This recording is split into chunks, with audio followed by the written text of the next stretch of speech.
Hello everyone, welcome to Genic education. कैसे हो आप सभी? एक बार आप सभी का फिर से स्वागत है। आज का जो टॉपिक है बिल्कुल लास्ट टॉपिक है, बिल्डिंग मटेरियल सब्जेक्ट का। और इसके साथ ही बिल्डिंग मटेरियल सब्जेक्ट का समापन होगा, फिर हम लोग बढ़ेंगे किसी नए सब्जेक्ट की तरफ। तो आज का जो सेशन है, ठीक है, प्लास्टिक चैप्टर होने वाला है। और जो कभी कभी किसी स्टेट जेई वगैरह में, ठीक है, या फिर एई वगैरह में 1 नंबर 2 नंबर का पूछ लिया जाता है। बहुत छोटा चैप्टर है और सिंपल चीजें हैं। प्लास्टिक आपने पहले भी पढ़ रखी है केमिस्ट्री वगैरह में, अपने एकेडमिक्स में, ठीक है। तो कुछ ऐसा कुछ नहीं है कि जो बहुत आपको टफ पड़ेगा, बहुत आपको प्रॉब्लम होगी, ठीक है। तो हम लोग एक बार जल्दी से आप लोग इसको, ठीक है, लाइक कर दीजिए। अभी तक अगर चैनल सब्सक्राइब नहीं किया तो सब्सक्राइब कर लीजिए और जल्दी से जल्दी इसको शेयर कर दीजिए अपने व्हाट्सएप या टेलीग्राम ग्रुप्स में, ठीक है। तो फिर हम लोग शुरू कर रहे हैं। आज का जो टॉपिक है वो है आपका प्लास्टिक, ठीक है।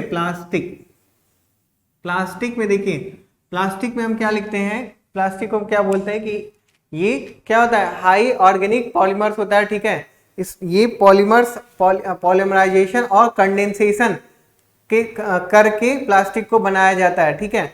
तो ये क्या हो गया कि जब हमें कभी भी प्लास्टिक बनाना होता है तो हम क्या करते हैं, सबसे पहले पॉलीमराइजेशन करते हैं, ठीक है, पॉलीमराइजेशन, ठीक है। इसको आप हिंदी में बहुलीकरण बोलते हैं। और दूसरा उसके बाद फिर हम कराते हैं इसका कंडेंसेशन, ठीक है, कंडेंसेशन, जिसको संघनन बोलते हैं, ठीक है।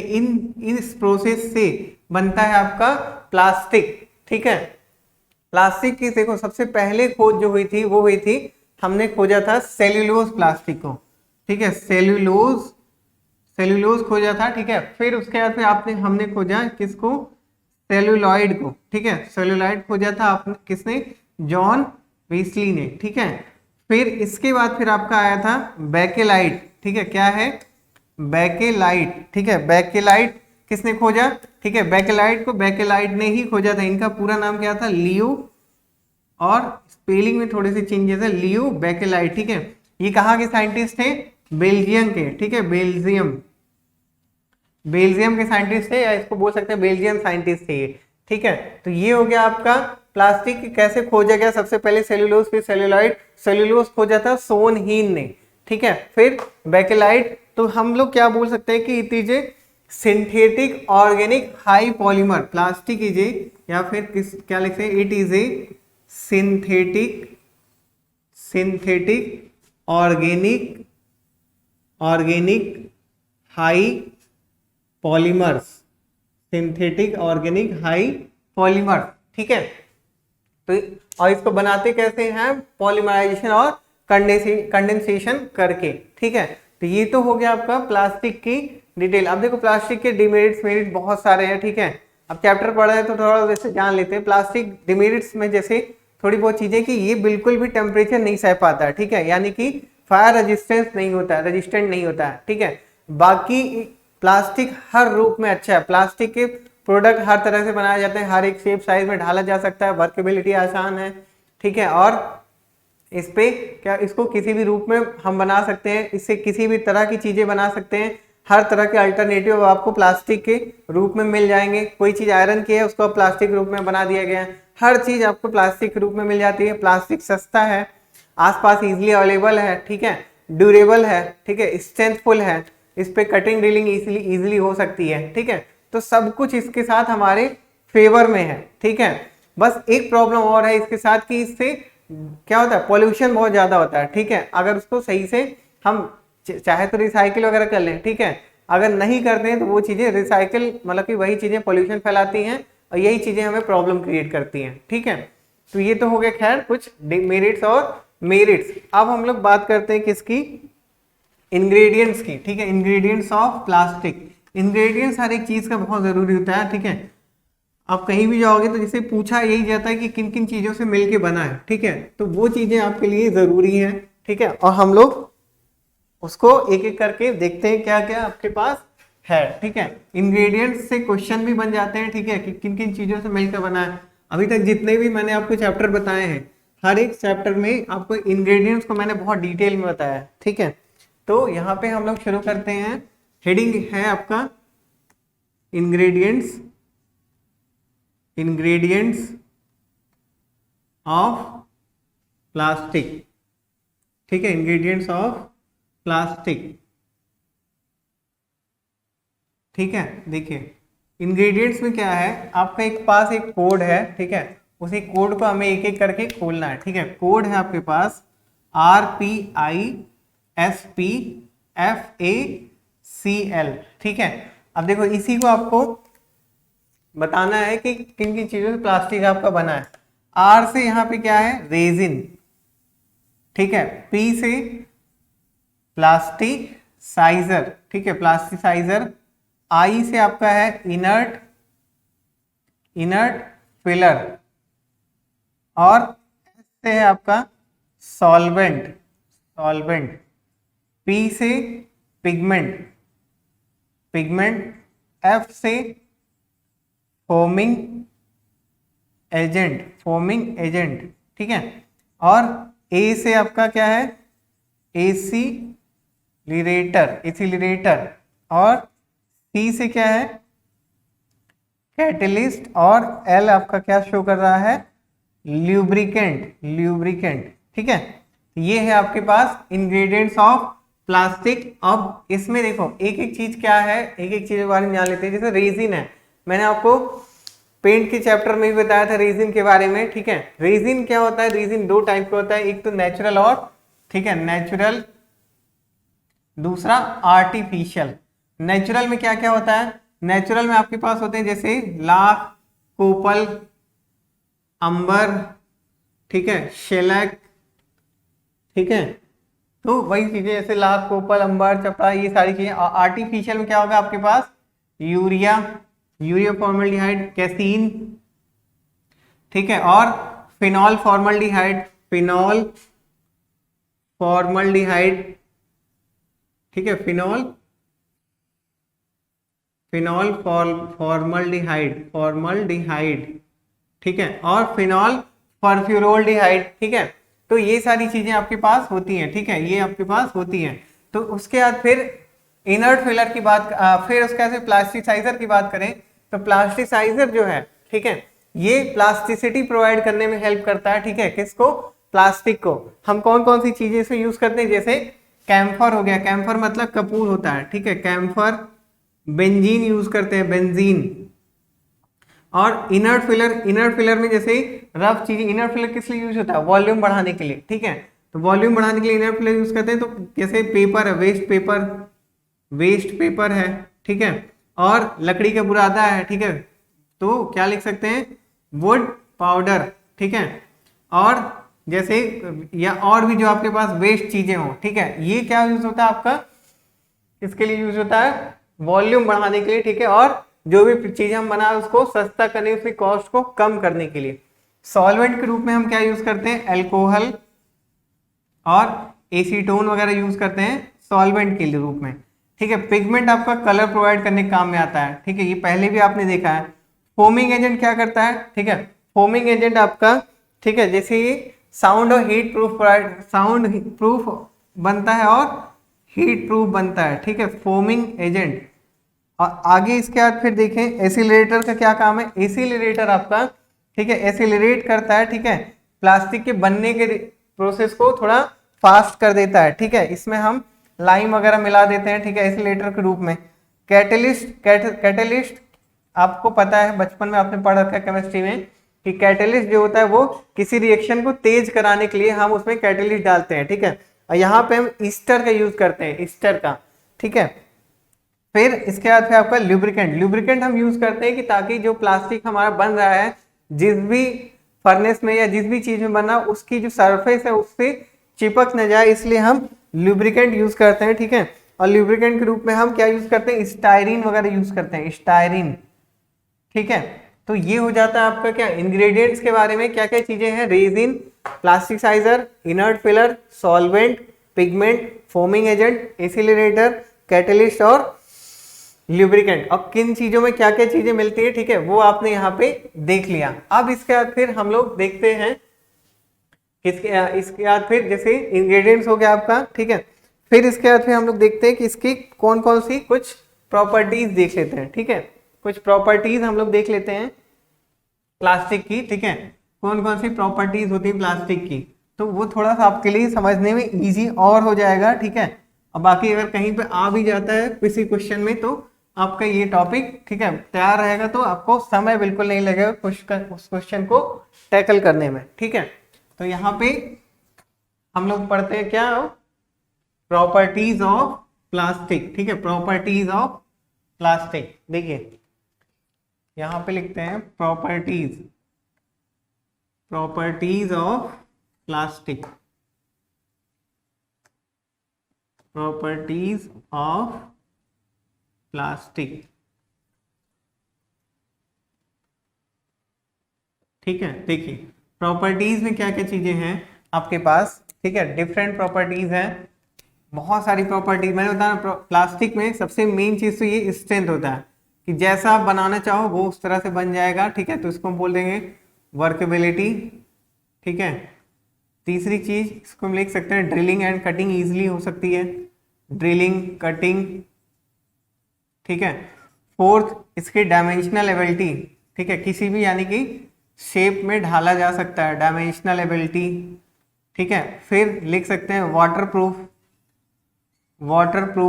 ठीक है, वाटर प्रूफ होता है ये, ठीक है। और क्या लिख सकते हैं कि ये साउंड प्रूफ होता है, ठीक है, साउंड प्रूफ, ठीक है। और प्लास्टिक से हम इसको क्या कर सकते हैं, वर्किंग कंडीशन इसकी बहुत अच्छी होती है, ठीक है, वर्किंग कंडीशन। और ड्यूरेबल होता है ये, इसकी ड्यूरेबिलिटी बहुत अच्छी होती है, ड्यूरेबल लिख सकते हैं यहाँ पे, ठीक है। और क्या क्या हो गया आपका, strength, workability, drilling cutting, dimensionability, waterproof, sound proof, working condition और ड्यूरेबल, ठीक है। और इसके अलावा कुछ प्रॉपर्टीज ऐसे होती है कि ये क्या होता है कि साउंड इंसुलेटर होता है, किसका, इलेक्ट्रिसिटी का, ठीक है, इंसुलेटर बहुत अच्छा होता है ये, तो इंसुलेटर। और इसमें क्या और की चीजें हैं कि ये, ठीक है, इसको हम ट्रांसपेरेंट भी बना सकते हैं, तो ट्रांसपेरेंसी लिख सकते हैं, ठीक है, ट्रांसपेरेंसी, ठीक है। तो ये सारे कुछ इसके प्रॉपर्टीज हैं, ठीक है, जो कि प्लास्टिक में बहुत अच्छे से हमें मिल जाता है और सस्ते भी, मतलब प्लास्टिक सस्ता होता है तो इन सबके प्लास्टिक की इतनी अगर खूबियां मिल जा रही है तो हमारे लिए बहुत अच्छा होता है, ठीक है।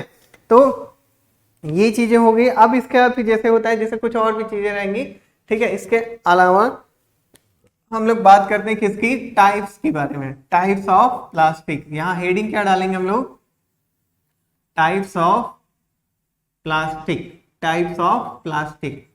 टाइप्स में देखो, टाइप्स आपने इसके बारे में भी आपने पढ़ रखा है, ठीक है, टाइप्स के बारे में भी आपने पढ़ रखा है। हमें हर चीज को बस अच्छे से रिवीजन करना है। प्लास्टिक, सबसे पहला हम प्लास्टिक पढ़ते हैं क्या, थर्मोसेटिंग प्लास्टिक, थर्मोसेटिंग प्लास्टिक, ठीक है। थर्मोसेटिंग प्लास्टिक कौन सा प्लास्टिक होता है, ठीक है, जो अभी मैंने आपको बताया था, जैसे बेकेलाइट, ठीक है, और urea, casein, phenol formaldehyde, phenol furfuraldehyde, ये सारी आपकी बेकेलाइट थर्मोसेटिंग प्लास्टिक में आती है। और ये प्लास्टिक जो होता है वो चीप होता है, सस्ता होता है, ठीक है। और लगभग क्या होता है कि ये 90 to 120 डिग्री सेंटीग्रेड के टेम्परेचर पे, ठीक है, बनता है। और इसमें क्या एक चीज होता है कि ये इसको दोबारा यूज नहीं कर सकते, इसीलिए सस्ता होता है, ठीक है, ये दोबारा यूज नहीं कर सकते। जैसे आप कुकर का जो हैंडल होता है कुकर वगैरह का, वो चीजें देखो आप, वो प्लास्टिक बिकता भी नहीं है, ठीक है, दोबारा यूज करने लायक नहीं होता इसलिए, ठीक है। तो ये हो जाता है आपका थर्मोसेटिंग प्लास्टिक के बारे में, ठीक है। क्या क्या चीजें इसमें मैंने बताया, फिनॉल फॉर्मल्डिहाइड, फॉर्फ्यूरोल्डिहाइड, ये सारी चीजें इसमें होती है, ठीक है। इसको हम लोग क्या बनाते हैं, किससे बनाते हैं, फिनोलिक और यूरिया रेजिन को गर्म करके, ठीक है, फिनोलिक एंड यूरिया रेजिन को गर्म करके हम थर्मोसेटिंग प्लास्टिक बनाते हैं, ठीक है। फिर नंबर 2 अगर बात करें तो ये क्या है, थर्मोप्लास्टिक। अब देखो, अगर थर्मोसेटिंग प्लास्टिक चीप है तो ये जरूर, जाहिर सी बात है, ये कॉस्टली होगा, लेकिन थोड़ा सा, ज्यादा नहीं, उसके कंपैरिजन में ये कॉस्टली होता है, ठीक है, थर्मोप्लास्टिक। दूसरी चीज, ये लगभग 14 से 80 डिग्री सेंटीग्रेड के टेम्परेचर पे ये पिघल जाता है, ठीक है। और इसकी कंप्रेसिव स्ट्रेंथ जो होती है वो 1600 से 2400 किलोग्राम पर सेंटीमीटर स्क्वायर होती है, ठीक है। ये होती है इसकी क्या, कंप्रेसिव स्ट्रेंथ, कंप्रेसिव स्ट्रेंथ। और टेंसाइल स्ट्रेंथ की बात करें तो ये होता है लगभग 450 टू 700 किलोग्राम पर सेंटीमीटर स्क्वायर, ठीक है। ये हो गया आपका क्या, टेंसाइल स्ट्रेंथ, ठीक है। और इसके अलावा ठीक है, जैसे इसके एग्जाम्पल हैं क्या, एक्रिलिक, ठीक है, और स्टाइरीन, ठीक है, ये सारे इसके एग्जाम्पल होते हैं, ठीक है, एक्रिलिक, स्टाइरीन और सेलुलाइड, ठीक है, विनाइल रेजिन, ये सारे इसके एग्जाम्पल हो जाते हैं। तो ये हो गया आपके टाइप के बारे में। इसके अलावा अब आपका प्रॉपर्टीज हो गया, टाइप्स हो गया, ठीक है। टाइप्स के बाद चीजें हैं कि अब हमें पढ़ना है कि प्लास्टिक के प्रोडक्ट को मैन्युफैक्चरिंग कैसे होती है, प्लास्टिक प्रोडक्ट्स की मैन्युफैक्चरिंग किस तरह से हम लोग करते हैं, ठीक है। तो एक एक चीज हम लोग यहाँ पे देखते हुए चलते हैं, ठीक है। बहुत ही अच्छे से हर चीज चल रही है, ठीक है। आप लोग जो भी चीजें यहाँ लिख रहे हैं कॉपी में नोट करते रहिए, आपकी एक नोट्स प्रिपेयर होती जाएगी, ठीक है। और आप उसको टाइम टू टाइम रिवाइज करते रहिएगा, ठीक है। रिवीजन बहुत जरूरी है। पढ़ तो आपने डिप्लोमा या बीटेक में भी रखा है, ठीक है। तो यहाँ पे अब हम लोग लिखते हैं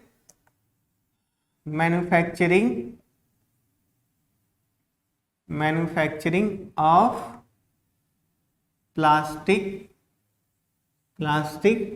product, manufacturing of plastic product, ठीक है। देखिए इसमें सबसे पहला है आपके पास, हम क्या करते हैं, ब्लोइंग, जो आपने ग्लास में भी पढ़ा था, ठीक है। नंबर 2 आपका है लैमिनेशन। नंबर 3 है आपके पास कास्टिंग, और नंबर 4 है आपके पास मोल्डिंग, ठीक है, मोल्डिंग। ये 4 तरीके होते हैं मैन्युफैक्चरिंग के, ठीक है। ब्लोइंग, लैमिनेशन, कास्टिंग और मोल्डिंग। ब्लोइंग में मैंने जैसे आपको बताया था कि ब्लो पाइप से हम इसको क्या करते हैं, ब्लो करके प्लास्टिक को बनाते हैं, इससे बॉटल वगैरह बनाने में हेल्प होती है, ठीक है। तो वो हो जाता है आपका ब्लोइंग। और लैमिनेशन में हम क्या करते हैं कि 0.12 से 15 mm के साइज के, ठीक है, लैमिनेशन पतले शीट्स बनाते हैं, ठीक है, वो हो जाता है आपका लैमिनेशन प्रोसेस। कास्टिंग में हम क्या करते हैं कि जैसे आपके पास लकड़ी के बोर्ड के मतलब या आयरन के, ठीक है, या प्लास्टर ऑफ पेरिस के, इन सब के मोल्ड होते हैं, ठीक है। इसमें हम कास्टिंग कराते हैं प्लास्टिक की, ठीक है, काफी हाई प्रेशर पे, ठीक है। तो ये हो जाता है आपका कास्टिंग। अब मोल्डिंग जो होता है ये 4 टाइप का होता है, ठीक है। सबसे पहला होता है आपके पास प्रेशर, या इसी को हम बोल देते हैं क्या, कंप्रेशन मोल्डिंग, प्रेशर मोल्डिंग, ठीक है। नंबर 2 है आपके पास इंजेक्शन मोल्डिंग। नंबर 2 है injection moulding, pressure moulding, injection moulding, ठीक है। फिर उसके बाद फिर आपका है extrusion moulding,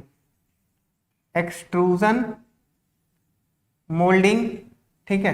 pressure moulding, compression moulding, injection moulding, extrusion moulding, और आपका तीसरा है, चौथा है ट्रांसफर मोल्डिंग,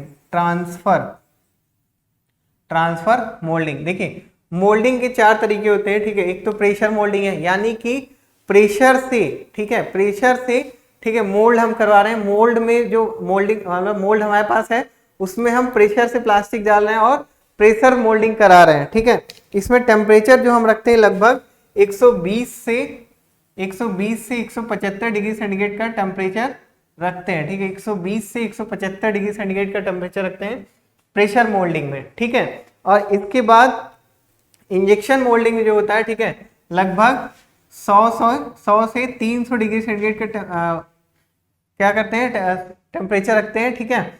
और इसके अलावा, ठीक है, क्या होता है, लगभग 25 से 300 किलोग्राम पर सेंटीमीटर स्क्वायर का, ठीक है, प्रेशर इसमें इंजेक्शन प्रेशर देते हैं, ठीक है। इंजेक्शन मोल्डिंग क्या होता है, आपके पास एक नोजल होती है, ठीक है, इंजेक्शन की जैसे, ठीक है, उसमें प्लास्टिक भर देते हैं और नोजल के थ्रू प्रेशराइज करके हम मोल्ड्स में डालते हैं प्लास्टिक को, तो उसको हम बोलते हैं इंजेक्शन मोल्डिंग, ठीक है। टेम्परेचर आपका, ठीक है, 100 से 300 और 25 से 300 किलोग्राम पर सेंटीमीटर स्क्वायर पे आपका इंजेक्शन मोल्डिंग होती है, ठीक है। और ट्रांसफर मोल्डिंग जो होती है, ठीक है, ट्रांसफर मोल्डिंग में हम क्या करते हैं, आपका लगभग 200 किलोग्राम पर सेंटीमीटर स्क्वायर के प्रेशर पे हम ट्रांसफर करते हैं, ठीक है, प्लास्टिक को एक मोल्ड में, ठीक है। तो उससे इसको बोलते हैं ट्रांसफर मोल्डिंग। और एक्सट्रूजन मोल्डिंग क्या होता है, आपके पास एक हॉपर होता है, ठीक है, हॉपर, इससे क्या बना होता है आपका, इससे इसको रोटरी से जोड़ रखते हैं, रोटरी ट्यूब से जोड़ रखते हैं, ठीक है। हॉपर में आप प्लास्टिक डालते हैं, रोटरी ट्यूब से ये जुड़ा होता है, रोटरी ट्यूब से ये होते हुए, ठीक है, प्लास्टिक के प्रोडक्ट्स, ठीक है, किस तरह से बनाते हैं, जैसे प्लास्टिक वायर बनाने में काम देता है, ठीक है, रस्सियां वगैरह, ठीक है, या आप जो इलेक्ट्रिक वायर देखते हो उसके ऊपर जो प्लास्टिक की कोटिंग होती है वो एक्सट्रूजन मोल्डिंग में होता है, ठीक है। तो ये सारे काम आपके एक्सट्रूजन मोल्डिंग से होते हैं, ठीक है।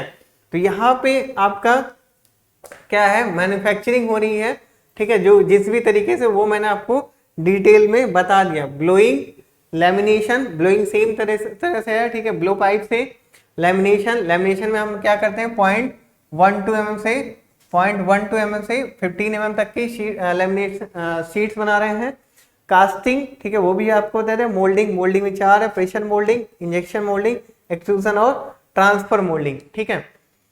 तो यहाँ पे आपका जो होता है, ये प्लास्टिक का जो चैप्टर है, प्लास्टिक जो है वो पूरी तरह से फिनिश होता है, और प्लास्टिक के साथ साथ ही इसी के साथ साथ आपका बिल्डिंग मटेरियल सब्जेक्ट भी फिनिश हो रहा है, ठीक है।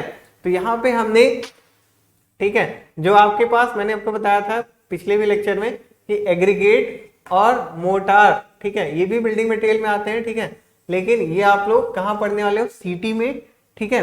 तो जो भी हमारा सब इसमें बिल्डिंग मटेरियल में जो भी टॉपिक्स थे सारे बहुत अच्छे से हमने डिस्कस कर लिया। आपकी नोट्स भी प्रिपेयर हो गई होगी। Chapter 1 rock and brick, rock and stone, lime, cement, timber, ठीक है, फिर पेंट्स, ग्लास, प्लास्टिक, ये सब बहुत ही अच्छी तरीके से आपका सब कुछ हो चुका है।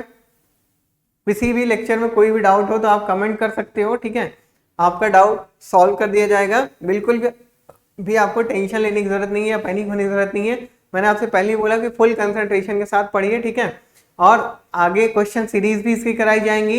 अपनी तरफ से आप प्रीवियस ईयर क्वेश्चन करते रहिए, ठीक है, और आपका जो टेस्ट सीरीज है बिल्कुल जरूर कोई टेस्ट जरूर देते रहिए, उससे आपकी क्वेश्चन की प्रैक्टिस भी होती रहेगी और नए नए क्वेश्चन भी आपको देखने को मिलते रहेंगे, ठीक है। तो यहाँ पे आपका फिनिश हो गया, ठीक है। रिवाइज करते रहना अपनी नोट्स, जैसे भी लेक्चर खत्म हो तो 10-15 मिनट वो हर एक कोई भी सब्जेक्ट चल रहा हो, लेक्चर फिनिश होने के बाद 10-15 मिनट तुरंत उसको रिवीजन करने से फायदा ये होता है कि आपकी दिमाग में सारी चीजें एकदम सेट हो जाती हैं, ठीक है। और नया लेक्चर शुरू होने से पहले पुराने एक बार 10 मिनट देख लेने से क्या होता है कि आपका दिमाग जो है पढ़ाई के लिए कंसंट्रेट हो जाता है। तो ये नहीं होता कि जैसे आप लेक्चर शुरू तुरंत आग बैठ के दिमाग आधा कहीं और है, ठीक है। तो फुल कंसंट्रेशन से देखोगे तो जो आपको दिमाग में 50% जाना था वो 100% जाएगा और आपको हेल्प होगी, ज्यादा परेशानी नहीं होगी पढ़ने में, चीजें याद रहेंगी और एग्जाम में अच्छे से क्वेश्चन आप टैकल कर पाओगे, ठीक है। तो ये सारी चीजें हैं, आप अच्छे से पढ़ाई करिए, फिर हम लोग मिलेंगे नेक्स्ट सब्जेक्ट में, ठीक है। अब तब तक के लिए आप लोग all the best, love you all, bye bye.